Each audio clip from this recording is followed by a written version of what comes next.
자, 그 다음에 21번. 노인이 원치 않거나 수행하기 어려운 노동을 하게 하는 학대 행위는 신체적 학대죠. 때리거나 밀치거나 이런 것도 다 신체적 학대고, 할머니한테 막 욕을 해, 며느리가. 이 노인이야! 내가 너 때문에! 막 반말해가면서. 그러면 무슨 학대죠? 정서적 학대죠. 그리고 저번에 병원에 어떤 환자분이 오셨는데, 할아버지인데 병원에 들어오자마자 그 냄새가 정말 제가 맡아보지 못한 그런 냄새가 나셨어요. 한 80대 중반 정도? 근데 빼입고 오시긴 또 엄청 막 빼입고 오셨는데, 이런 반딱반딱하게 빼입으신 게 아니라 어디서 주워갖고 입으신 것처럼 막 이렇게 막 코트에 막 흙 다 묻어있고, 빵모자도 쓰셨는데 그것도 어디서 굴러다니던 걸 쓰고 오셨는데, 어쨌든 냄새가 나더라고서 목욕을 좀 안 하셨나 보다. 어떤 처치를 위해서 뉘어놓고 다리를 걷었는데 다리에 뭐가 묻어있더라고요. 그래서 어머, 이게 뭐지? 하고 봤더니 뭘까요? 똥이 묻어있었어요. 말라 비틀어진 채로. 그러니까 냄새가 나요 안 나요? 나죠. 그래서 제가 노인학대가 의심돼서 여쭤봤어요. 할아버지 누구랑 사세요? 그랬더니 며느리랑 사신다고 그러시더라고요. 그래서 이걸 신고를 해야 되나 말아야 되나 고민을 한 적이 있었는데, 그런 노인학대는 뭐에 해당되죠? 방임이죠. 방임. 노인을 씻지 않고 기초적인 그런 생활 환경을 제공하지 않았잖아요. 의식주에서 목욕을 시키거나 옷을 깨끗한 걸 입히거나 이러지 않고 노인을 내방쳤다. 한마디로 내방쳤다. 방임이죠. 그거 잘 알아두시고요. 자, 그 다음에 22번 페이지는, 21번의 페이지는 80페이지예요. 그 다음에 22번 다음 내용은 노인의 학대 행위 중 어떤 학대에 해당하는가? 노인과의 접촉을 기피한다. 노인의 사회관계 유지를 방해하고 노인과 관련된 결정사항의 의사결정 과정에서 소외시킨다. 뭐죠? 정서적 학대죠. 내가 읽어봐서 내가 노인이면 기분이 나빠. 그러면 정서적 학대예요. 내 신체적인 손상을 당했어. 힘들어. 그러면 신체적 학대고, 나를 그냥 투명인간 취급해. 그러면 방임이죠. 근데 내 통장에서 내 허락도 없이 비밀번호를 알아서 돈을 다 빼갔어. 경제적 학대죠. 네, 잘 알아두셔야 돼요. 요거 잘. 23번 사람들이 보고 있음에도 불구하고 노인의 성적 신체 부위를 드러내고 옷과 기저귀를 교체하거나 알몸으로 목욕시키는 행위는 성적 학대죠. 페이지는 82페이지고요. 거기서 5번 유기는 뭘까요? 내다 버리는 거죠. 이제 할머니를 입소시켜놓고 전 가족이 이민을 간다거나 연락처를 안 남겨놓고 이런 경우도 해당할 수 있어요. 자, 그 다음에 24번 경제적 능력이 없는 노인의 생존을 위한 요거 별표 2개 쳐놓으세요. 헷갈릴 수 있어요. 이 문제. 경제적 능력이 없는 노인의 생존을 위한 경제적인 보호를 제공하지 않는 학대 행위는 경제적 학대라고 하실 줄 알았어요. 이거는 방임이에요, 여러분. 네, 방임이죠. 제가 아까 말씀드렸죠. 경제적 학대라는 것은요, 노인의 돈을 갈취하거나 허락도 없이 내 유서를 작성하거나 상속 문제 같은 거를 내 허락받지 않고 자기 앞으로 돌려놓는다거나 이런 것들이 경제적 학대고요. 할아버지가 경제적 능력이 없는데도 그걸 지원해주지 않고 제공해주지 않는 거는 뭐다? 방임이에요. 그건 뭐예요? 내방친 거잖아요. 제가 아까 내방친 건 뭐라고 했죠? 방임이에요. 경제적 학대라고 헷갈리지 않게 별표 2개 쳐주셔야 되고요. 페이지는 84페이지 꼭 알아두셔야 돼요. 이런 문제 틀릴 수 있다 없다? 있다. 틀리면 된다 안 된다? 안 된다. 지금 한 문제라도 중요하다 안 중요하다? 중요하다. 잘 알아두셔야죠. 자, 그 다음에 25번 요양보호사가 요양보호 중 산업재해를 당했어요. 이때 보험급여를 받을 권리는 급여 내용에 따라 몇 년간 유효하죠? 3년에서 5년을 유효해요. 근데 내가 좋은 요양원에서 근무를 하다가 산재를 당했어요. 근데 퇴직했어. 받을 수 있을까요? 없을까요? 산재 급여를 받을 수 있다. 그것도 알아두셔야 돼요. 그 3번에 3년 혹은 5년 밑에 퇴직 여부와 상관없이 받을 수 있다라고 적어놓으셔야 돼요. 이것도 헷갈리실 수 있어요. 내가 그만뒀어도 받을 수 있다 없다? 있다라고 적어놓으셔야죠. 93페이지 적어놓으세요. 네. 저는 수술장에서 근무했어요. 5년을 저기 양산병원에 있는 수술장에서 근무했는데 거기는 찔림 사고가 많아요. 찔림 사고도 산재를 받을 수 있거든요. 찔림 사고가 뭘까요? 주사 바늘에 찔리는 건데 어떤 환자들? 에이즈도 있을 수 있고요, 간염도 있을 수 있고요, 그리고 또 매독 굉장히 많죠. 예, 그래서 이제 수술방에 들어오시는 환자분들은 그런 환자분들은 앞에 크게 명찰을 달고 와요. 만약에 뭐 에이즈면 에이즈라든가 에이즈라고 안 하죠. 이렇게는 안 써 있고 HIV 바이러스 이름 해놓고 포지티브 뭐 VDR에 이제 의료진이 알 수 있는 그런 용어들이 있어요. 그래서 써놓으면 의사들은 미리 알고 있죠. 내 환자가 어떤 감염 이제 매개체가 있다 그러면 장갑 막 2개씩 끼고 막 고글 끼고 막 의사분들도 힘들죠. 그리고 눈에 튀는 경우도 있기 때문에 눈에 튀면 감염이 될 수 있다 없다? 있다. 이런 바늘 찔림 사고는 혈행성 감염이라고 하는 거예요. 이런 사람들이랑 같이 막 된장찌개 먹고 이러면 올마요 안 올마요? 안 올마요. 같이 밥 먹는다고 없는 게 아니라 내가 손에 상처가 있는데 그 환자 피가 튀었다거나 내 눈에 들어갔다거나 그 환자를 찔렀던 바늘을 내가 찔렸다 이러면 이제 사고가 날 수 있죠.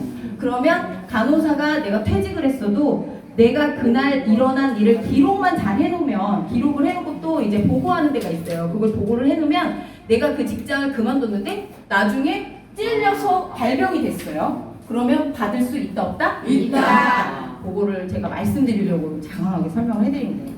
그거 잘 알아두시고요. 퇴직 여부에 관계없이 할 수 있다는 거 알아두시고 제가 시간만 많으면 재밌는 얘기 많이 해드릴 수 있는데 시간이 없어서 지금 쭉쭉쭉 나가요. 내일도 2시부터 6시까지는 제가 할 건데 짬짬이 이렇게 조금 재밌는 얘기 해드릴게요. 26번 볼게요. 자, 그 다음에 이제 26번 여기부터는 좀 재밌어요. 지금까지 지루해. 뭐 숫자 나오고 무슨 뭐 용어 막 길고 이런 거 재미없는데 이런 건 재밌어요. 26번 요양보호사의 근골격계 질환 중 손목 통증을 예방하기 위한 스트레칭 방법에 해당하는 것은 2번. 2번이죠. 이런 문제는 어떻게 해야 된다? 주워 먹는다. 어떻게 한다고요? 주워 먹어야죠. 이런 거 손목 꺾고 있는데 지금 요거 손목 통증 맞잖아요. 이런 문제 틀리면 된다 안 된다? 안 된다. 이런 문제 꼭 알아두셔야 되고요. 1, 3, 4, 5번은 나머지는 다 어깨 통증과 관련된 스트레칭이에요. 자, 그 다음에 27번 요양보호사에게 흔한 감염성 질환에 대한 설명 중 잘못된 것은 제가 아까 감염에 대해서 조금 말씀을 드렸는데 혈행성은 여러분들이 옮을 일이 거의 없어요. 왜? 할아버지 뭐 주사 놓는 거 아니잖아요. 그죠? 네. 그러니까 혈행성 같이 밥 먹어도 안 옮는다고 했죠? 근데 어떤 것들이 옮을 수 있어? 가장 요양보호사분들이 주의해야 되는 질환이 있죠? 기침. 결핵. 우리나라에 아직 결핵 환자가 많다 적다? 많아요. 예전보다는 많이 줄었다고는 하지만 어쨌든 결핵 환자가 많아요. 하지만 여러분들처럼 이렇게 활발하게 사회활동하시고 건강하신 분들은 내 결핵 환자가 지금 내 옆에 와서 막 말을 하는데 그게 침방울이 막 튀잖아요. 이렇게 입이 있다고 하면 침방울이 튀어요 안 튀어요? 튀게끔 돼 있거든요. 이 침방울들이 막 돌아다니다가 내가 이제 들이마시거나 이러면 옮을 수 있는 거예요. 그거를 비말 감염이라고 해요. 비말 감염. 자, 그래서 1번 결핵에 걸린 대상자가 사용하는 물건을 함께 쓰면 감염이 될 수 있으니까 절대 안 된다? 물건을 같이 쓴다고 감염이 되나요? 아니에요. 이거는 그 환자가 기침을 하거나 말을 할 때 침방울이 날아다니거나 그 침이 내 입으로 들어왔을 때 그때 감염이 되는 거고요. 자, 그 다음에 2번 독감 예방접종은 10월에서 12월 사이에 받는 것을 권장한다. 맞죠? 이거 잘 알아두셔야 돼요. 지금 내과가 문전성시를 이루잖아요. 뭐 때문에? 독감 예방접종 때문에. 그리고 무료 독감 환자분들은 또 날짜별로 오시는 날짜가 있는 거 아시죠? 맞았어요. 예, 꼭 맞으셔야 돼요. 10월부터 12월까지. 그 다음에 그 옆에 가로 열고 독감은 12월부터 5월까지 유행한다는 거 보고 써놓으세요. 12월부터 5월까지 독감이 유행하기 때문에 12월 전에 맞는 것을 권장하는 거다. 그렇게 알아두시면 되고 3번 노로바이러스 장염은 증상 회복 후에도 최소 2, 3일간 음식을 조리하지 않는다. 맞아요. 노로바이러스는 감염력이 굉장히 센 그런 바이러스예요. 그래서 예방접종이 있다 없다? 없어요. 노로바이러스는 예방접종이 없어요. 이런 바이러스는 변이가 계속되기 때문에 예방 백신 만들 수가 없어요. 예. 그리고 솔직히 인플루엔자, 독감도 맞으면 100% 차단되나요? 그게 아니라 이제 유행할 것 같은 그런 거를 백신으로 넣는 거고요. 신종플루 같은 거 확실하잖아요. 이런 것들은 이제 확실하게 예방이 될 수 있게끔 백신에 넣는 거죠. 하지만 독감 바이러스도 변이가 계속되고 변종이 많기 때문에 바이러스가 딱 100% 이제 차단되는 게 아니라 유행할 걸 미리 점 찍어서 그거에 대한 거를 예방주사로 만드는 거기 때문에 100% 차단되는 건 아니에요. 그래도 약하신 분들, 이런 분들, 그리고 환자분들을 돌보시는 분들, 이런 분들은 맞아야 되죠. 몇 월에서 몇 월 사이에? 10월에서 12월 사이에 꼭 맞으셔야 된다. 이거 알아두시면 되고, 그 다음에 4번 옹은 대상자와 접촉을 한 사람은 증상 유무와 상관없이 함께 동시에 치료한다. 예, 이건 맞는 말이고요. 그 다음에 머리띠는 살충 성분이 포함된 샴푸 제대로 치료한다. 이거 다 맞죠? 정답은 1번. 페이지는 120페이지 적어주세요. 자, 그 다음에 28번 요양보호사에게 흔한 감염성 질환 중 머리띠에 대한 설명으로 옳은 것은, 자, 1번 55도 이상의 5분 이상 노출 시에도 사멸되지 않는다? 사멸돼요. 55도 이상 5분 이상 하면은 사멸되고요. 2번 수건, 옷 등을 공동으로 사용하는 것은 상관이 없나요? 아니요. 상관이 있죠. 예, 같이 사용하면 안 되고요. 그 다음에 3번 감염 대상자가 착용한 의류 침구는 고온으로 세탁하여도 효과가 없다? 효과가 있어요. 뜨거운 물로 세탁하고 고온으로 기계 세탁하면, 기계 세탁해서 건조되면 이제 사멸될 수 있죠. 자, 그 다음에 4번 침구류, 수건, 옷장 등에 떨어져 있던 이는 48시간이 지나면 모두 사멸한다? 아니요. 돌아다니다가 48시간이 지나도 살아남아서 감염된 사례가 있어요. 예. 그 다음에 5번 살아있는 머리띠 감염이 있다고 판단되는 경우에만 치료한다. 이거 잘 알아두셔야죠. 저 어릴 때는 머리띠가 진짜 흔했어요. 그래서 시골만 갔다 오면 일을 얼마 와가지고 엄마가 찬빗으로 맨날 그거 빗어주고 그랬던 기억이 있거든요. 요즘은 좀 덜해졌어요. 자, 그 다음에 29번 노인성 질환 중 호흡기계 질환에 대한 설명으로 잘못된 것은, 잘된 건지 잘못된 건지 이것도 잘 문제를 읽어보셔야 돼요. 자, 1번 위암과 대장암은 치료 후 5년간은 병원에서 재발 여부를 확인하기 위해 정기검진을 받는다. 맞죠? 암은 생존을 몇 년으로 봐요? 5년으로 보면 5년 이상 재발하지 않으면 뭐라고 판명해요?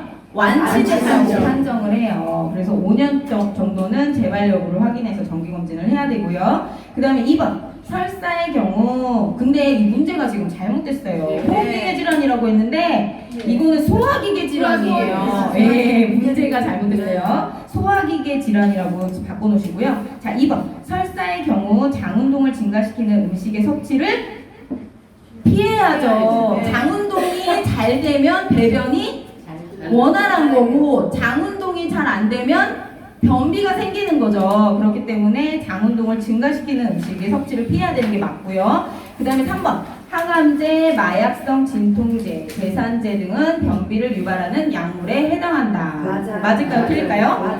맞아요. 마약성 진통제는요, 이제 부교감 신경을 차단하는 그런 효과가 있는데, 그러면 우리 몸에 있는 것들이 이완이 많이 돼요. 그러면 뭐도 이완될까요? 장도 이완이 돼요. 장이 쫙쫙 수축을 해서 똥을 쫙쫙 내보내줘야지 변비가 안 생기는데, 장이 이렇게 늘어져 있고 자기가 역할을 안 해요. 그러면 변비가 생겨요, 안 생겨요? 생기죠. 그러니까 마약성 진통제 변비 생기는 거고요. 제산제 뭐죠? 제산제 어떤 역할을 하는 약이에요? 설사를 멈추게 하는 약은 지사제. 제산제는 위액을 중화시키는 약이에요. 근데 마그네슘과 알루미늄 이런 것들이 들어간 약을 이제 제산제라고 해요. 이런 것들은 알칼리성이기 때문에 제산제에 이런 성분이 들어가는데, 마그네슘은 원래는 설사를 일으키지만 알루미늄은 변비를 일으킨다고 돼 있어요. 그래서 알마겔이라는 약 들어보셨어요? 네. 알마겔은 제산제인데 알루미늄도 들어있고 마그네슘도 들어있다고 해서 알마겔이에요. 그래서 알루미늄, 마그네슘이 염기이기 때문에 산을 중화시키는 역할을 한다. 그래서 알루미늄이 들어갔기 때문에 뭐를 일으킬 수 있다? 변비를 일으킬 수 있죠. 그래서 요거 잘 알아두셔야 돼요. 마약성 진통제나 제산제 등은 뭐를 유발할 수 있다? 변비를 유발할 수 있다. 자, 그 다음에 4번. 우유는 장의 운동력을 높이고 변이를 느끼게 하므로 변비 대상자는 적극적으로 섭취한다? 맞죠? 우유를 먹으면 화장실 가신다는 분들 꽤 있으세요. 잘 알아두시고. 그 다음에 5번. 요양보호사는 속이 쓰리다고 하는 대상자에게 위험인 것 같으니 약을 먹어야 할 것 같다고 말해줘야 된다? 아니야. 안 되죠. 대상자의 질병명을 예측하거나 수술 또는 약물 치료가 필요하다고 말하고 그런 말을 해서는 돼요, 안 돼요? 안 돼요. 그런 말은 누구만 할 수 있어요? 의사들만 진단을 얘기할 수 있죠. 요즘에 의사들이 제일 싫어하는 게 뭔지 아세요? 병원 가서 이렇게 얘기해요. 아니 인터넷에서는 그렇게 얘기하는데 왜 원장님은 그렇게 얘기 안 하세요? 이러면 원장님 뭐라고 할까요? 거기로 가세요. 이렇게 얘기한단 말이에요. 그렇기 때문에 섣부른 판단이나 어떤 인터넷 같은 잘못된 정보를 맹신하시면 안 되고 그 대상자에게도 그런 얘기를 하면 된다 안 된다? 안 돼요. 예, 그거 꼭 알아두셔야 되죠. 그래서 몇 번이라고요? 5번이 정답이고요. 페이지는 137페이지 적어놓으시면 돼요. 자, 30번까지 하고 쉴게요. 30번. 다음 중 고혈압 관리법으로 137페이지. 고혈압 관리법으로 잘못된 것은 자 1번 정상 체중을 유지한다. 맞아요? 틀려요? 맞죠? 정상 체중은 어떻게 구하는 거죠? 내 키에서 100을 빼. 그 다음에 0.9를 곱하면 그게 정상 체중이에요. 키에서 100을 빼고 0.9를 곱한다. 이게 표준 체중이죠. 그 다음에 2번 염분을 하루에 6g 이하로 섭취한다. 요거 잘 알아두셔야 돼요. 소금을 많이 먹으면 뭐가 된다? 고혈압이 될 수 있어요. 왜냐면 소금을 많이 먹으면 짜죠? 짜면 뭐 들이키죠?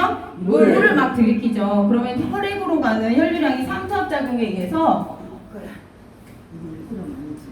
이렇게 물을 끌어들인단 말이에요. 그럼 혈관이 빵빵하게 부풀면서 고혈압 증상이 나타날 수 있어요. 그래서 소금은 될 수 있는 대로 적게 드셔야 되는데 소금은 NaCl이라고 나트륨과 염소로 구별돼 있죠. 소금은 6g이지만 나트륨 함량은 WHO 기준으로 2000mg 이게 하루 권장량이거든요. 라면 한 봉지에 몇 g 들어있는지 아세요? 우리나라 라면에 1500mg. 라면 하나 먹으면 그날 먹을 나트륨 양을 거의 한 4분의 3을 그냥 4분의 3 맞나? 4분의 3을 섭취하는 것이기 때문에 라면의 나트륨 함량이 되게 높아요. 근데 한 끼만 먹어요? 안 먹잖아요. 그러니까 주의하시고 우리나라 사람들은 뭘 또 많이 먹는다?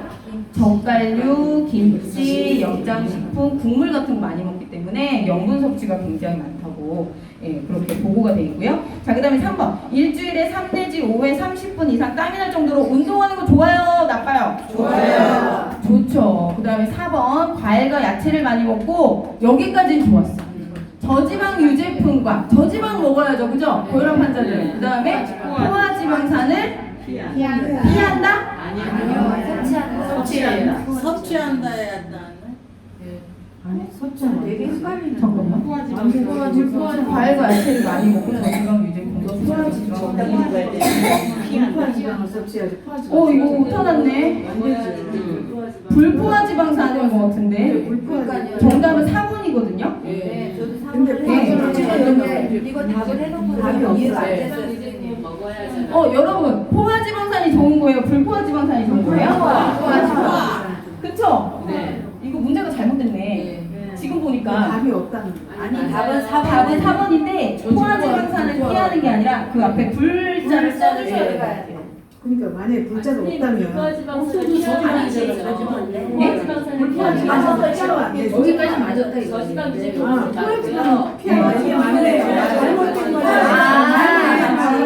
저지방 유제품과 저지방 유제품을 피한다는 게 틀렸네요. 포화지방산을 피하는 거 맞고 여러분들 제가 지금 헷갈렸거든요.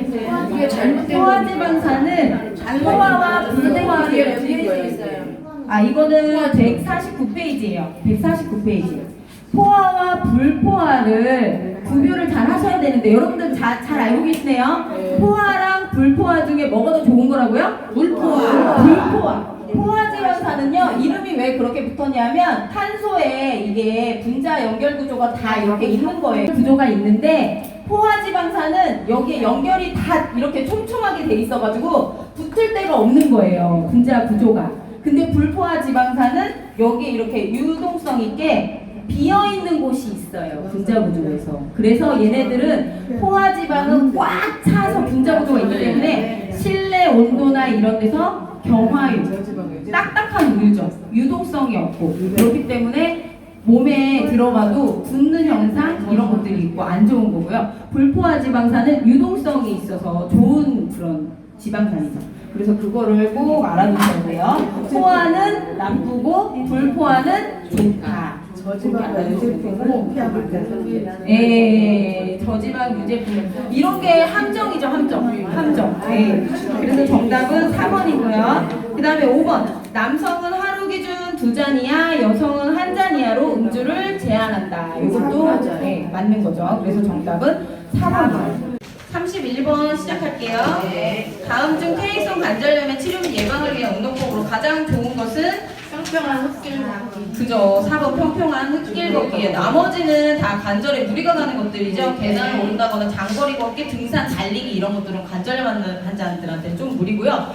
이런 평평한 흙길 말고 또 좋은 운동 하나 있는데 수영이죠. 수영. 물에 들어가면 우리 몸이 부력으로 인해 뜨기 때문에 관절에 무리가 덜 가면서 운동을 할 수 있어요.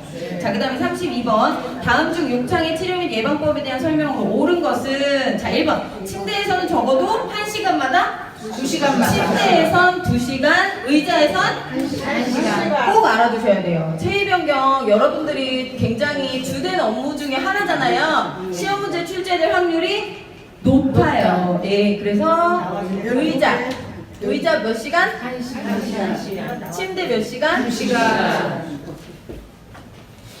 요거 꼭 숙지하셔서 알아두시고요. 자, 그 다음에 2번. 물집이 생긴 경우에 파우더를 사용해서 습기를 제거하나요? 아니요. 화학물질이 피부를 자극할 수 있기 때문에 오히려 더 안 좋다고 돼 있어요. 파우더는 안 쓰는 걸로 그렇게 아시면 되고요. 욕창은 한 번 생기면 되돌리기가 힘들어요. 그렇기 때문에 뭐가 가장 중요할까요? 예방이 가장 중요해요. 예방을 하려면 뭘 자주 해줘야 돼요? 체위 변경을 자주 해줘야 돼요. 침대에서는 몇 시간? 2시간. 의자에서 몇 시간? 1시간. 꼭 알아두셔야 되죠. 그 다음에 3번. 청골 부위. 청골 부위가 어디예요? 꼬리뼈. 여기가 가장 욕창이 많이 생기고 생기면 더럽게 안 나. 그렇게 알아두시면 되는데 도넛 모양의 베개가 있어요. 이렇게 가운데 뚫린 거. 사용하면 좋다 나쁘다? 나쁘다. 나머지 여기에 눌리는 부분에 오히려 욕창이 생길 확률이 높기 때문에 도넛 모양의 베개는 사용하지 않아요. 자, 그 다음에 4번. 무릎 사이에는 베개를 끼워서는 안 된다? 끼워서 양쪽 무릎 사이의 마찰을 예방해야 되겠죠. 마찰 방지해 주셔야 되고요. 그 다음에 5번. 자세를 바꾸어도 붉은 빛이 계속되면 욕창일 가능성이 크므로 잘 관찰해야 된다? 맞아요. 예, 일단 붉어지고 그 다음에 수포 생기고 피부 뺏겨지면 이제 돌아올 수 없어요. 파우더를 뿌리나요? 안 돼요. 침대에서 몇 시간? 2시간. 의자에서 몇 시간? 1시간마다 체위 변경하는 거 꼭 알아두시고요. 그 다음 33번.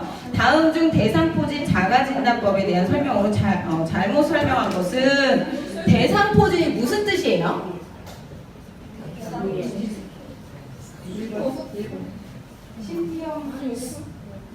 봐야 돼. 한자를 잘. 이거 아니에요. 대상이라는 거는 띠 모양이라는 거예요.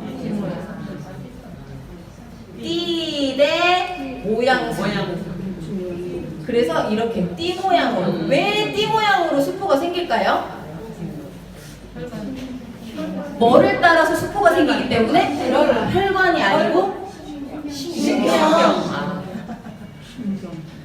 우리가 어릴 때 뭐에 걸릴 수 있어요?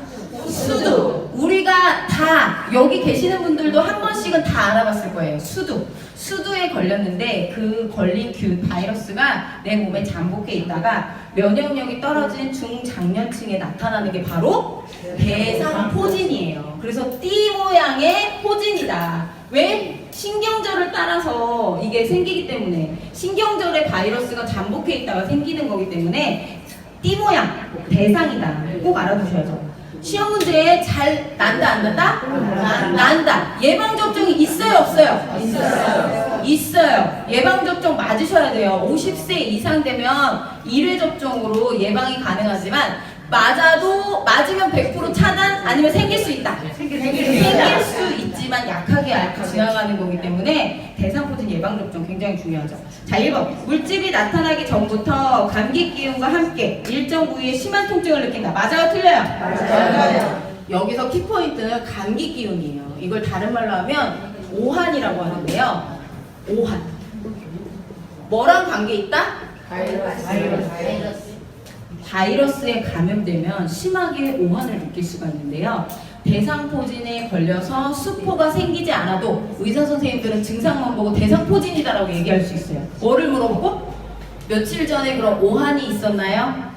오한이 있었다. 너무너무 아프다. 이런 통증은 내가 태어나서 처음 겪어본다. 이런 말을 하면 뭐라고 진단한다? 대상포진일 가능성이 높습니다. 항바이러스 제제를 드셔야 됩니다. 이런 얘기를 할 수가 있어요. 오한이라는 말 잘 알아두시고요. 심한 통증. 자, 그 다음에 2번. 작은 물집이 몸의 한쪽에 모여 전체적으로 무슨 모양? 띠 모양. 이게 중요해요. 대상이라는 게 바로 띠 모양이라는 거예요. 그거 키포인트 알아두시고. 그 다음에 3번. 물집을 중심으로 타는 듯하고 날카로운 통증. 대상포진 환자분들이 하시는 말씀이 있어요. 내가 지금까지 느껴보지 못한 통증이다. 이런 말씀을 하시거든요. 네, 칼로 찌르고 콕콕 쑤시고 이런 통증이니까 알아주시고. 4번. 어렸을 때 홍역을 앓았거나 수두를 앓았거나. 대상포진은 뭐랑 관계가 있다? 수두. 그걸 꼭 알아두셔야 되죠. 그래서 정답은 4번이에요. 잘못된 설명을 고르라고 했죠? 그 다음에 5번. 평소 허약하거나 노인이거나 암 등의 질병으로 뭐가 약하다? 면역력이 약해졌을 때 발현되는 것이 대상포진이에요. 자, 그래서 페이지 수 168페이지 잘 읽어보시고요. 168페이지. 자, 그 다음에 34번. 대상자가 옴에 걸렸을 경우 치료 및 예방법으로 잘못된 것은 재수 옴 붙었다고 할 때 옴이 이 옴이잖아요. 여러분들 잘 아시죠? 자, 1번. 옴 찐드기가 가장 활동적인 밤에 약을 바르고 다음날 아침에 씻어낸다? 맞죠. 그 다음에 2번. 신체 접촉이 있었던 모든 사람 중 증상이 있는 경우에만 치료한다. 맞아요? 틀려요? 틀리죠? 제가 아까 뭐뭐만, 뭐뭐뿐이다. 절대로 이런 말이 들어가면 틀릴 확률이 높다고 말씀드렸어요. 자, 그리고 잘못된 설명 2번이고요. 증상의 유무와 관계없이 동시에 함께 치료하는 것이 중요하죠. 자, 그 다음 3번. 세탁이 어려운 친구 등은 3일간 햇빛에 널거나 다리미로 다리를 사용한다. 맞죠? 4번. 완치 여부를 확인하기 위해 2주 후에 병원을 방문한다. 맞고요. 알레르기와 혼동하기 심으로 심한 가려움증은 병원에 간다. 맞죠? 정답은 2번. 페이지 수는 170페이지예요. 자, 그 다음에 35번. 다음 중 우울증 대상자에 대한 치료 및 예방법으로 옳은 것은 자, 1번. 막연히 괜찮을 것이라고 말하는 것도 도움이 된다? 아니요. 우울해 죽겠는데 옆에서 괜찮아요. 좋겠어요. 싫겠어요. 싫어요. 도움도 안 되고요. 자, 그 다음 2번. 모임 등 사회적 활동을 가급적 줄인다? 늘려야 되죠. 그 다음 3번. 우울증이 심한 경우라도 자살 위험은 증가하지 않는다? 증가해요. 우울증 환자들이 가장 자살할 수 있는 확률이 높은 시기가 약물 치료 초반이에요. 왜 그런지 아세요? 우울증은 뭐가 없어요? 의욕이 없어요. 뭘 하고 싶은 게 없어요. 그게 우울증이거든요. 근데 우울증 약을 투여해서 조금씩 좋아질 때 뭐가 있어야 죽음도 생각해요. 아, 목을 매달든 약을 먹든 내가 의지가 있어야 뭘 할 거 아니에요. 그래서 약을 먹고 치료할 때 조금 좋아질 때 잘 봐야 돼요. 그때가 가장 중요해요. 그런 건 시험에 안 나지만 어쨌든 여담을 해드렸고요. 자, 그 다음에 4번. 대상자의 느낌, 분노를 인정하고 수용하며 언어로 표현하도록 돕는다. 바로 이게 정답이죠. 정답은 4번. 운동을 줄이고 조용히 TV를 시청하도록 한다? 안 되죠. 햇볕을 받으며 규칙적인 운동을 해야 돼요. 우울증 환자들이요, 햇빛을 많이 봐야 돼요. 커튼 치고 집에 들어 앉아서 TV만 보면 우울하다, 안 우울하다? 우울해요. 그리고 햇빛을 많이 받아야 뭐가 형성된대요? 세로토닌 이런 것들이 형성이 되기 때문에 우리가 즐겁게 생활할 수 있어요. 제가 간호사로서 방근무를 하잖아요. 그러면 저희 때는 일주일씩 방근무를 했단 말이에요. 그러면 밤에 9시에 출근해서 10시에 출근해서 8시에 퇴근하는 건데, 그러면 이제 8시에 퇴근하면 아침 먹고 간신히 이제 기어 들어가서 씻고 자요. 엄청 밤에 일하는 거 진짜 힘들거든요. 근데 그게 한 3일까지는 할만해요. 근데 한 4일째 되면 사람이 미쳐. 이제 미치는 거야. 햇빛도 못 보고 뭔가 이렇게 우울해요. 씻고서 저녁 때 이렇게 출근하려고 나오면 약간 좀비같이 약간 정신도 이상하고 눈도 퀭하고 그런 느낌. 기분이 이상한 느낌이 들거든요. 뭘 못 봐서? 일주일 동안 햇빛을 못 봐. 햇빛을 못 봐. 사람이 되게 우울해져요. 자, 그래서 정답은 4번, 페이지는 183페이지입니다. 자, 그 다음에 36번. 다음 중 파킨슨 질환의 주요 증상과 관계가 없는 것은? 자, 1번. 제가 아까 파킨슨 할머니, 예수님, 상체가 앞으로 기울었다고 그랬잖아요. 상체가 앞으로 기울고 무표정한 얼굴. 어떤 표정이라 했죠? 약간 우울한 듯한 그런 얼굴이고요. 맞죠? 그 다음에 3번. 시공간 파악 능력 저하. 저하되나요? 이거는 치매예요. 치매 환자분들이 여기가 어디요? 오늘이 뭐 지금이 아침이요, 점심이요, 저녁이요 막 이렇게 하는 거 치매 환자분이죠. 그 다음에 4번 자세가 불안정하다. 파킨슨 맞고요. 그 다음에 5번 동작이 느려진다고 아까 말씀드렸죠. 화장실 가려고 땡겼는데 안 따라온다고 그랬잖아요. 그게 파킨슨의 전형적인 증상이고요. 196페이지에 파킨슨 환자의 전형적인 모습이 그림으로 나와 있거든요. 다시 한번 페이지 펴서 잘 숙지하세요. 자, 그 다음에 37번. 노인의 건강증진과 관련 암 발생을 예방하는 식생활로 옳은 것은? 자, 1번. 소금에 절인 음식을 자주 섭취한다? 위암 발생률이 우리나라가 다른 나라보다 10%가 더 높다잖아요. 왜? 소금에 절인 식품을 많이 섭취하기 때문에. 자, 그 다음에 2번. 육류는 그릴이나 숯불에 구워 먹나요? 아니요. 고기가 탈 확률이 높기 때문에 암 발생 위험이 높아지고요. 그 다음에 3번. 붉은 고기는 대장암 및 직장암 유발을 감소시키나요? 아니요. 증가시키죠. 그 다음에 4번. 유제품류 및 과일류는 하루에 1회 이상 간식으로 섭취한다. 바람직하죠. 정답은 4번이고요. 5번. 육가공품을 통한 아질산염의 섭취를 줄여야 한다. 늘려야 하는 게 아니라 줄여야 하는 건데, 아질산염이라는 건 발색제예요. 우리가 햄을 보면 색깔이 어떻죠? 빨갛게 돼가지고 먹음직스럽잖아요. 그런 발색을 내는 그런 성분인데, 그 성분은 우리 몸속에 들어가면 접촉만으로도 암을 발생시킬 위험이 굉장히 커요. 그래서 햄을 정말 먹고 싶다 그러면 끓는 물에 한번 데쳐서 유해 성분을 한번 그래도 빠져나가게 한 다음에 조리하셔서 드시는 게 좋다 그래요. 그래도 안 먹는 게 좋겠죠? 예. 그래서 정답은 4번이고 페이지는 200페이지예요. 저기 36번에 몇 페이지라고 했어요? 196페이지요. 196이요? 네. 그 다음에 38번. 다음 중 수분 섭취를 제한해야 하는 질병에 해당하는 것은? 수분 섭취를 제한해야 된대요. 1번. 요로 가면 어떨 것 같아요? 요로가 어디죠? 요로? 방광에서 요도로 나오는 길을 요로라고 하죠? 근데 물로 씻어내야 될까요? 안 씻어도 될까요? 씻어내야 되죠. 계속 이게 염증 물질을 씻어내려면 물 섭취를 많이 해야 돼요. 이런 염증 같은 것들은. 자, 그래서 아니고요. 2번 방광염. 여러분들 방광염 재발하시는 분들 굉장히 많으실 거예요. 피곤하면 재발하고 이런 경우가 있는데, 뭐를 많이 드셔야 돼요? 물을 많이 드셔야 돼요. 그래서 이것도 아니고요. 그 다음에 3번 전립선염. 이것도 염증이잖아요. 염증 물질을 씻어내려면 물을 많이 먹어야 되고요. 그 다음에 4번 간경화. 맞아요. 간경화 환자들 보면 어때요? 임신한 것처럼 복수차식을 낼 수 있어요. 이게 간에서 알부민이라는 물질을 합성해가지고 우리 몸의 삼투압을 조절하는 건데, 그게 합성이 잘 안 돼요. 간이 상하면. 그래서 복수가 차고 막 이렇게 몸도 무겁고 한데, 거기다가 물을 많이 먹이면 되겠어요? 안 되겠어요? 안 되죠. 수분 섭취를 제한해야 돼요.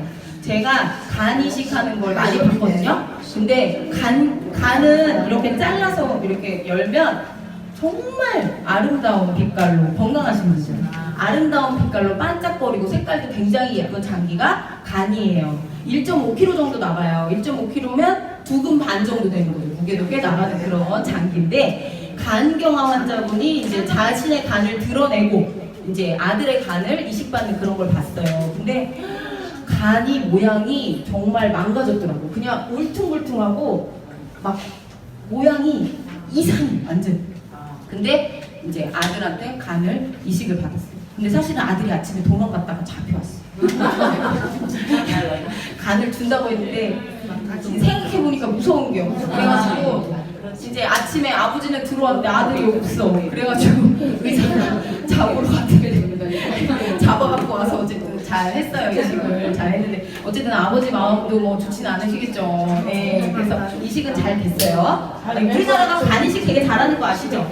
잘 돼서 잘 살았어요. 네, 살았어요. 네. 자, 그 다음에 강경화는 그래서 수분 섭취를 제한해야 된다. 그 다음에 5번 폐렴. 요것도 염증이잖아요. 폐렴 환자분들은 또 가래 같은 거 많이 끼죠. 물을 많이 먹어서 가래 같은 거를 원활하게 배출할 수 있도록 수분 섭취를 많이 해주셔야 돼요. 정답은 4번, 페이지는 201페이지예요.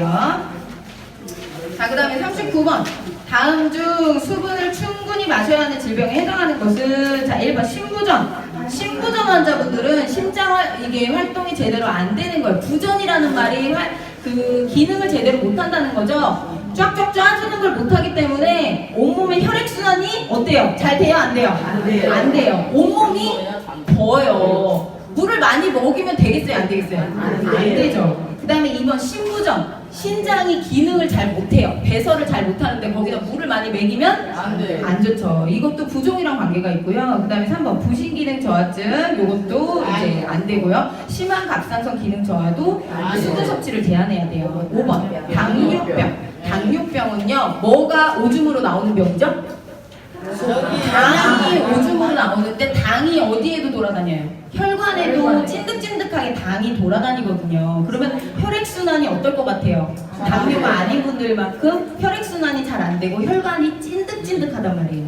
그래서 이런 분들은 말초혈관까지 혈액순환이 안 돼서 발 같은 거 굉장히 조심하셔야 되잖아요. 발 괴사되면 끝나요. 그러면 발 잘라야 될 수가 있어요. 자, 그래서 정답은 5번, 페이지는 201페이지예요. 자, 그 다음에 40번 노인의 건강 증진을 위한 운동관리 방법으로 옳은 것은 자 1번 고강도 운동으로 시작하나요? 아니요. 저강도 운동으로 시작하고 부정맥, 혈압 변화 등에 주의해야 되겠죠. 2번 적어도 1시간 이상 준비 운동을 해야 근육 손상 방지한다? 아니요. 어떻게 1시간 이상 준비 운동을 해요? 10분이죠. 10분. 1시간 지우고 10분 이상 준비 운동을 하셔야 되고요. 이제 유치원이나 이런데 체육대회 있을 때 아버지들이 달리기를 시키잖아요. 그러면 근육 파열되는 사람 되게 많아요. 예, 119 꼬고잖아요. 학교 운동회 이럴 때. 왜? 내 나이를 생각 안 하고 괜히 경쟁심에 불타가지고 준비 운동도 안 된 채로 이제 막 뛰어나가는 거예요. 그러다가 허벅지 근육 파열돼가지고 119 한 번 갔었어요. 그래서 준비 운동 몇 분 이상 꼭 해야 된다? 10분 이상 해야 되고요. 그 다음에 3번 안정시에 심박수로 돌아올 때까지 마무리 운동을 한다. 맞죠? 정답은 3번이고요. 4번 빠르게 방향을 바꿔야 하는 운동이나 동작이 효과적인가요? 아니요. 빠르게 방향을 바꾸거나 이런 운동은 금하는 게 좋고요. 높은 수준으로 운동을 시작해요? 낮은 수준으로 운동을 시작해서 점차 강도를 올리는 거죠. 정답은 3번, 페이지는 203페이지죠. 이런 문제 출제될 확률 높아요. 별표 2개 쳐주세요.